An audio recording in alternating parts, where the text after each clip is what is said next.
Assalamualaikum warahmatullahi wabarakatuh. Saya Hesti Masamartul Aini 43. Kali ini saya akan menjelaskan tentang pertanian organik di Indonesia. Selamat menyaksikan. Pertanian organik itu sendiri merupakan sistem pertanian yang budidayanya itu menggunakan bahan alami atau meminimalisir penggunaan bahan kimia sintesis.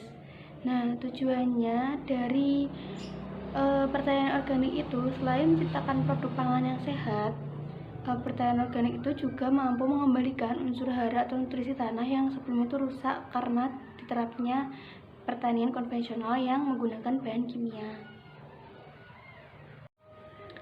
Jadi berikut ini adalah grafik pertumbuhan luas lahan organik di Indonesia pada tahun 2008 sampai tahun 2014. Di sini dapat diketahui bahwa luas lahan tertinggi itu terjadi pada tahun 2010 dan mengalami penurunan drastis 2 tahun kemudian, yaitu 2012.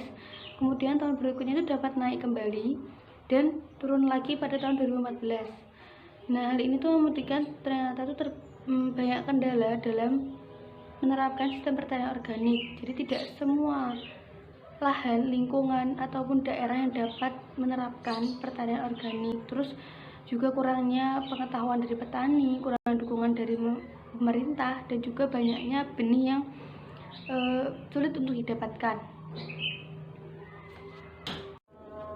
Pertanian organik memiliki 4 prinsip. Yang pertama yaitu prinsip kesehatan, prinsip ekologis, keadilan, dan juga perlindungan.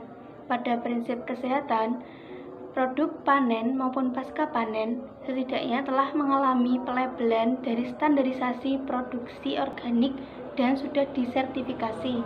Jadi produk yang dihasilkan itu aman untuk dikonsumsi bagi konsumen maupun produsen. Nah, pada prinsip ekologis, jadi pertanian organik itu mampu mengembalikan unsur hara tanah yang rusak akibat dari diterapkannya pertanian konvensional yang menggunakan bahan kimia secara berlebihan. Jadi itu bisa dengan menggunakan agensi hayati seperti trichoderma dan PGPR yang mampu merangsang pertumbuhan akar dan juga menyuburkan tanah. Nah, pada prinsip keadilan, petani berhak bekerja sama dengan kelompok tani lain, mendapatkan peran penyuluh sebagai penambah pengetahuan, dan petani juga berhak mendapatkan subsidi dari benih yang telah teruji dari pemerintah.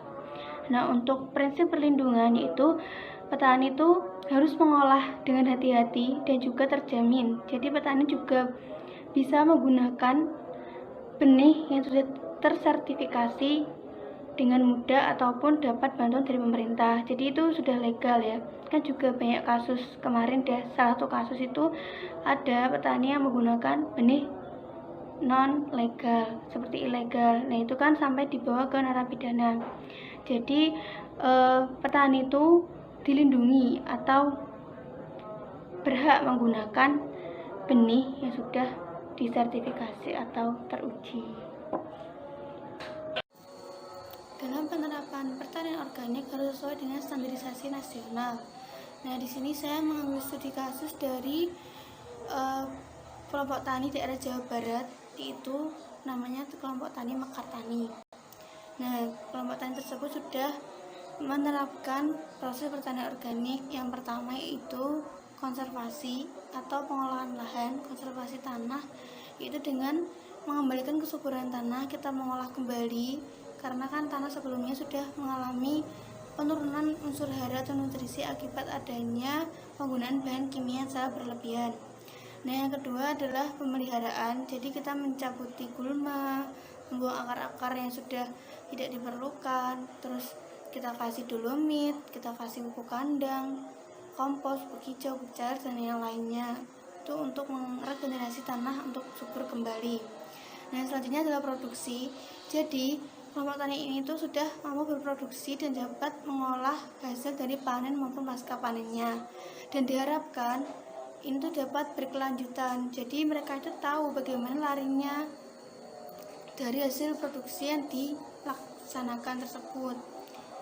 Terus yang selanjutnya yaitu adanya pencegahan kontaminasi. Nah, pencegahan kontaminasi itu sendiri yaitu dengan adanya sistem tumpang sari, intercropping maupun menerapkan tanaman naungan ataupun diberi naungan kayak paranet, itu juga mencegah adanya kontaminasi dari penyakit ataupun tanaman yang sakit.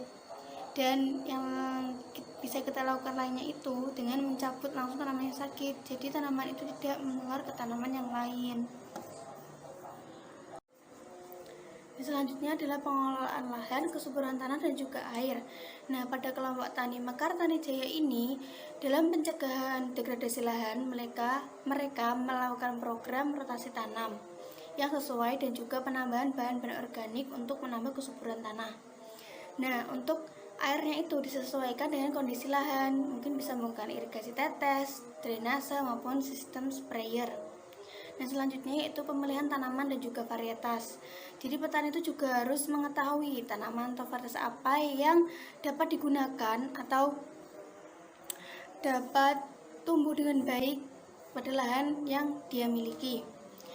Pada kelompok tani Mekar Tani ini, pemilihan tanaman dan varietasnya itu menggunakan tanaman yang organik atau varietas yang sudah tersertifikasi, dan mereka juga menyesuaikan dengan permintaan pasar. Dan selanjutnya yaitu manajemen ekosistem. Jadi petani itu harus memanage agar tidak adanya kegiatan yang negatif ataupun meminimalisir kerusakan tanah yang terjadi. Jadi mereka bisa menggunakan agensi hayati ataupun pengolahan lahan dengan bahan-bahan yang organik seperti rotasi tanam dan juga tumpang sari. Nah, selanjutnya yaitu pengendalian organisme pengganggu tanaman. Jadi pencegahan dari kegiatan kelompok tani itu selalu mengandalkan dengan rotasi tanam dan juga tumpang sari juga. Namun sebenarnya itu ada juga yang lain dalam pengendalian musuh alami, predator maupun parasitoid, yaitu dengan adanya agensi hayati seperti pemberian jamur trichoderma dan juga PGPR tadi yang sudah saya jelaskan sebelumnya. Dan untuk jika pencegahan itu sudah dilakukan namun hasilnya masih sama, baru mereka melakukan pengendalian dengan cara pupuk nabati maupun pestisida nabati. Kendala dalam penerapan pertanian organik pada masyarakat yang pertama yaitu SDM, sumber daya manusia. Kurangnya pengetahuan petani tentang penerapan atau budidaya pertanian organik yang baik dan benar, dan juga kurangnya ada peran penyuluh yang terjun langsung yang dapat mengabdi kepada petani, yang memberikan arahan, yang memberikan ilmu baru tentang bagaimana sih pertanian organik itu. Nah, apalagi pada kondisi pandemi seperti ini, dan juga banyak petani yang sudah berumur atau tua itu tidak mengerti tentang akses internet maupun aplikasi Zoom meeting lainnya. Dan selanjutnya adalah material atau bahan baku, yaitu benih yang sudah teruji atau tersertifikasi itu sulit untuk didapatkan, bahkan itu tidak diperjualbelikan. Terus bahan-bahan untuk penggunaan bahan organik seperti akan membuat kompos itu juga mahal, seperti E4. Petani kan juga nggak tahu E4 itu apa, yang tua itu maksudnya. Terus juga kadang itu kayak bantuan dari masyarakat, bantuan dari pemerintah itu juga belum tersalurkan. Nah, selanjutnya adalah cara kerja atau metode. Banyak petani itu yang tidak tertarik dengan pertanian organik karena cara yang ribet kayak yang lama seperti pembuatan kompos dan itu kan membutuhkan waktu yang lama. Sedangkan petani itu suka dengan hal yang instan atau yang cepat, jadi mereka langsung menggunakan pestisida kimia ataupun pupuk kimia. Dan selanjutnya adalah environment atau lingkungan. Jadi tidak semua lahan ataupun tempat dapat ditanami atau dapat diterapkan sistem pertanian organik, karena pada lahan kering pun yang sangat kering seperti di Madura itu juga sulit diterapkan, karena kalau dicangkul itu cangkulnya bisa patah ya. Jadi itu. Nah, kadang itu juga adanya kontaminasi dari pertanian konvensional. Misal kita menanam pada satu lahan itu pertanian organik sistemnya. Nah, sedangkan tetangga kita sebelah lahan kita pas itu menerapkan sistem konvensional, dan itu juga tidak luput bahwa lahan kita akan tercemari atau terkontaminasi dengan bahan kimia yang ada pada petani konvensional tersebut. Jadi kesimpulan dari materi kali ini yaitu pertanian organik merupakan sistem pertanian atau budidaya pertanian dengan menggunakan bahan organik mulai dari pupuk, pestisida, dan juga nutrisi menggunakan menggunakan bahan organik. Nah, pada penerapannya ini, petani harus menggunakan prinsip-prinsip pertanian organik atau menerapkannya yang sudah distandarisasi nasional. Nah, pertanian organik itu bertujuan untuk meminimalisir dampak negatif dari kerusakan lingkungan dan juga menyediakan produk ataupun bahan pangan yang aman bagi kesehatan pada produsen maupun konsumennya. Cukup sekian dari penjelasan saya mengenai pertanian organik di Indonesia. Terima kasih atas perhatiannya, terima kasih sudah menonton, semoga bermanfaat. Wassalamualaikum warahmatullahi wabarakatuh.